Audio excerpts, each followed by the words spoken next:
Muito bem, a gente segue porque a Comissão de Constituição e Justiça do Senado Federal adia a leitura e votação do novo Código Eleitoral. O André Anelli é quem chega no 3 em 1, tem mais informações e explica pra gente, André Anelli, o que acontece agora, porque tem novas audiências públicas já previstas? Conta pra gente aqui, pra nossa audiência. Boa tarde, bem-vindo.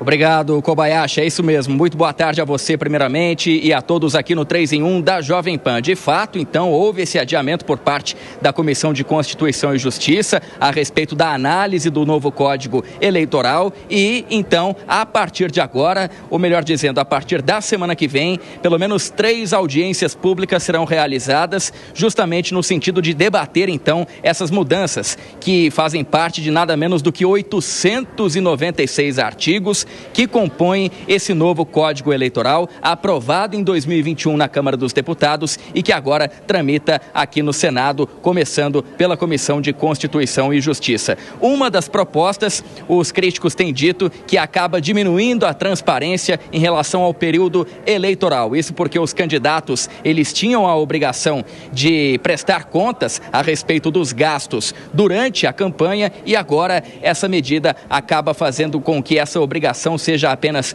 30 dias após o primeiro turno e 20 dias após o segundo turno. Outra alteração é em relação ao número de mulheres. A lei diz que precisam ser 30% de candidatas e existe agora uma mudança para que esse percentual ele não seja necessariamente obrigatório, mas sim uma espécie de reserva e que se as mulheres acabarem não ocupando esses 30% destinados a elas, então essas vagas não são preenchidas com outro sexo, mas ficam apenas abertas ali para mulheres. Então, essa é uma outra mudança também proposta pelo novo Código Eleitoral, que tem diversas outras propostas, as que chamam mais a atenção, justamente então a unificação das eleições a cada 4 anos, com prefeitos e vereadores sendo candidatos juntamente com presidentes, governadores, senadores, deputados federais, distritais, estaduais, tudo isso para acabar então unificando o processo eleitoral a cada 4 ou 5 anos, se uma outra proposta for aumentada, que é o aumento, então,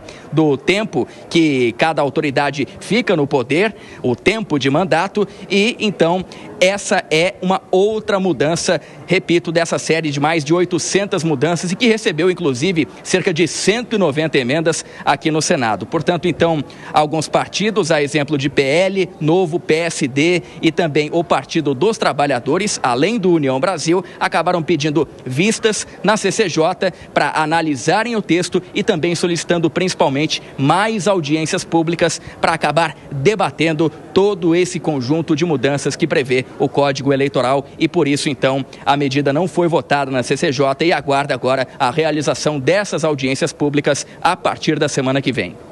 Kobayashi.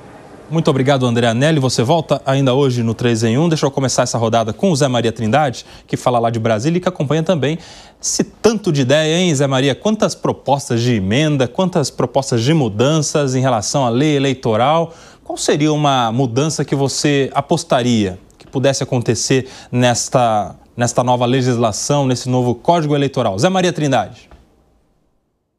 Olha, lá em Medina, minha cidade, lá no Vale do Jequitinhonha, diz o seguinte: quem parte e reparte sempre fica com a maior parte, né? E é o que está acontecendo. Deputados e senadores estão vendo aí novos candidatos, novos meios de se fazer campanha, se aproximar do Congresso Nacional. E aí eles tentam se proteger. Já existe uma barreira muito grande, me dizem candidatos e ex-deputados que estão fora aqui do Congresso Nacional, que a grande barreira se chama emendas parlamentares. 40 milhões de reais por ano para cada deputado. Como é que se concorre com um indivíduo desse, que tem tanto dinheiro nas mãos para derramar nos municípios e ganhar votos, né? Pois bem, esse novo Código Eleitoral, ele vem, e desconfiam os que não estão no Congresso Nacional, não há jeito ali para tirar, por exemplo, conquistas das mulheres, dos negros e de outros que já estão na legislação. Então, a ideia sempre é dar uma ajeitada, fazer de conta que está dando uma arrumação, mas adequando a lei ao que querem os partidos que estão no poder e aos deputados e senadores que estão no poder. Isto é um arranjo institucional e de compadres aqui no Congresso Nacional. O que deu errado é que existem ali divergências entre eles sobre alguns pontos, né? Vários partidos passaram dificuldades, porque a Justiça Eleitoral determinou que uma irregularidade com relação à cota de mulheres, de negros, pode inviabilizar um partido inteiro, porque quando os votos são considerados nulos, toda a legenda se desmancha, porque a legenda é feita na quantidade de votos. Então, na verdade, esse novo Código Eleitoral, ele está protegendo deputados e senadores, e essa tentativa será votada lá para maio, se der tempo de votar, se houver um acordo para votação. Esse é o tipo de projeto de acordo e não divide no sentido de racionalidade ou interesses, não. Isso aí é coisa de interesse do Congresso Nacional. Ô Alan Gani, como é que você vê essa ideia de unificar as eleições dos municípios e também dos estados, da presidência da República? Quero a sua opinião, mas logo depois da gente ouvir agora o que disse um dos senadores que estão nesse debate, o senador Otto Alencar. Vamos acompanhar. O senador Marcelo Castro tem ouvido os diversos senadores e senadoras, mas foram apresentados requerimentos de audiência pública e nós faremos 3 audiências públicas seguidas nas terça-feira pela manhã, 9 horas, com dois temas que possam ser discutidos e com as diversas pessoas que serão chamadas e são interessadas nessas alterações do Código Eleitoral. É uma urgência que nós estamos precisando fazer isso até o junho, para que tenha a possibilidade de validade nas eleições de 2026. Portanto, eu vou andar com o nosso calendário para que isso possa ser aprovado. Está aí o senador Otto Alencar pedindo essas audiências para o amadurecimento das questões. Como é que você vê, Gani, aquela pergunta que eu te fiz? Você acha que faz sentido eleição um dia só para decidir tudo? Não, eu acho que não faz sentido, porque é o seguinte, né? Quando a gente fala em problemas do país, existe uma ordem de prioridade. Então, a gente está discutindo uma questão complexa e deixando de discutir outras questões. Não dá para discutir tudo ao mesmo tempo.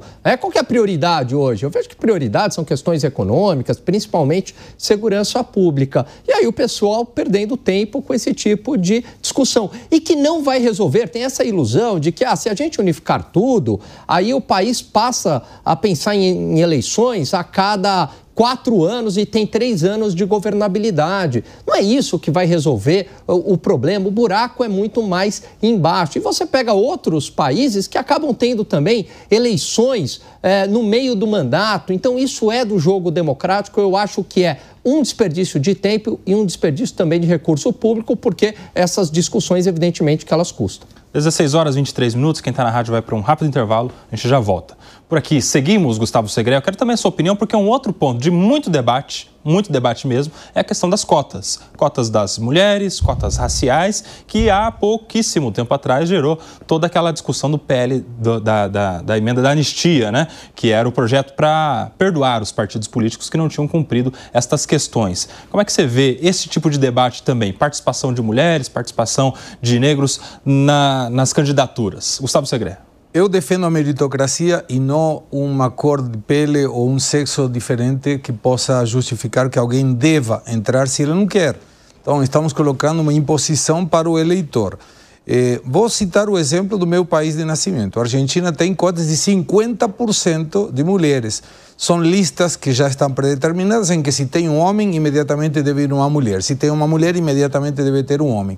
Isso permitiu um aumento da participação da mulher no Congresso Nacional e nas câmaras dos estados provinciais, das províncias e vereadores também.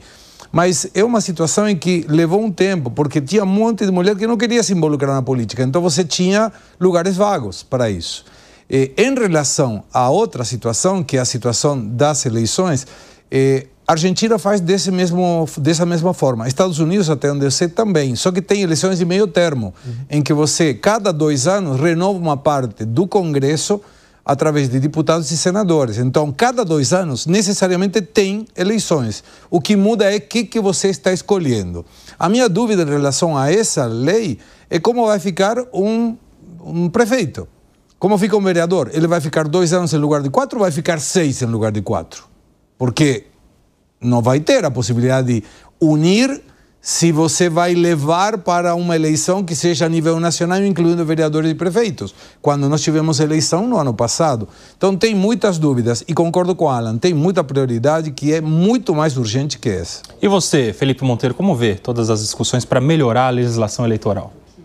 Eu vejo que parece que o Código Eleitoral de Brasília, ao invés de discutir questões profundas, discutem só perfumaria, né?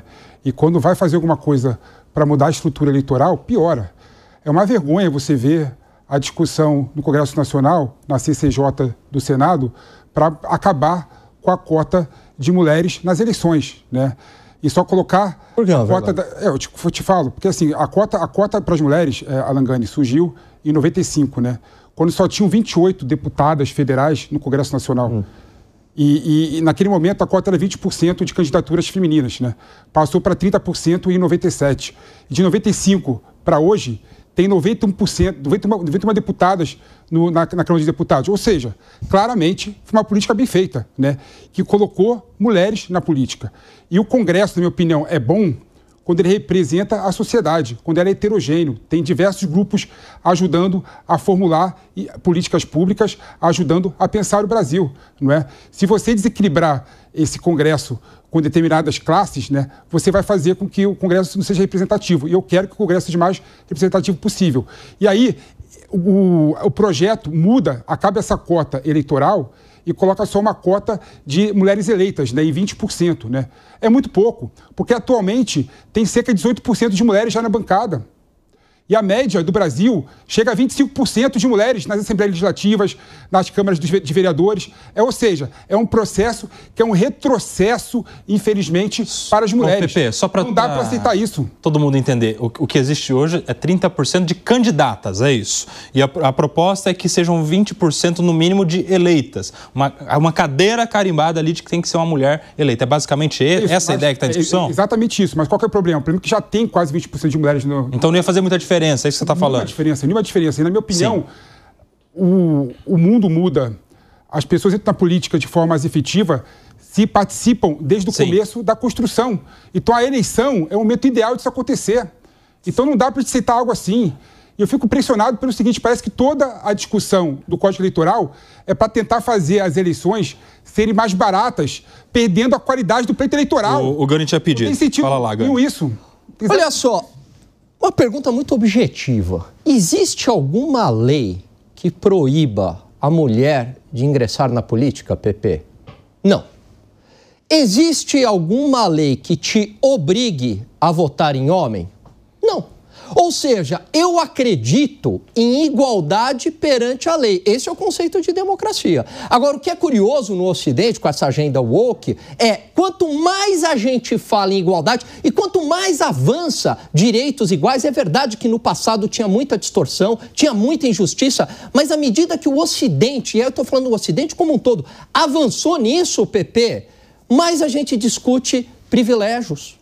Quanto mais o racismo, e ainda tem, mas vai diminuindo na sociedade, mais as pessoas parecem antirracistas. Quanto mais se fala de justiça, mais vingança se quer. Então, me parece que é distorcido. Quer dizer, o que é democracia? São direitos iguais, Pepe. 15 segundos, Pepe, para fechar. São direitos iguais, sim. Imagina o seguinte, você coloca várias bolas, né, brancas numa bacia, né, e uma preta. Você põe a mão, qual a probabilidade de você pegar uma branca e uma preta? Preta quase nula, né? Então não dá para você achar que essa é uma agenda woke. Não é uma agenda woke. Essa é uma agenda da maioria, não da minoria. Por que da maioria? Porque mais mulheres no Congresso Nacional vai fazer o quê?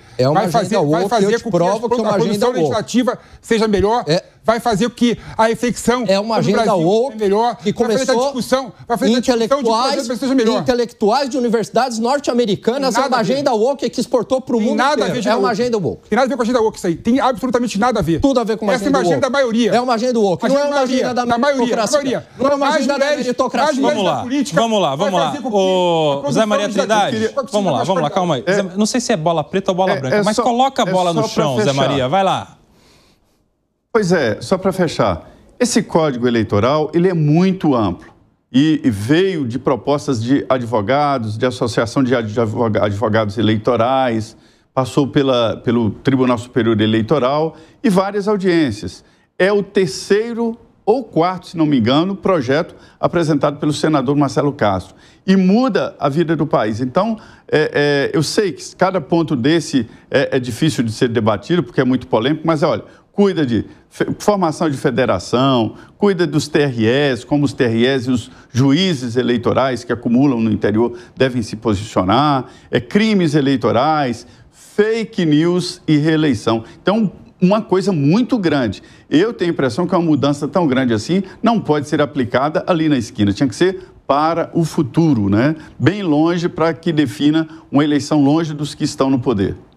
Muito bem. Sabe o que não se fala muito? Em governança partidária, que é um negócio que o Mano Ferreira fala sempre aqui. Se talvez numa reforma eleitoral a gente colocasse alguns limites, alguns critérios de transparência nos partidos, né? Limite até de presidência, para não ter dono entre de um partido. Público. Porque lida com dinheiro, exatamente porque lida com dinheiro público, né? Mas a gente vai seguir acompanhando, isso aí vai ter certamente novos capítulos nesta novela do novo Código Eleitoral.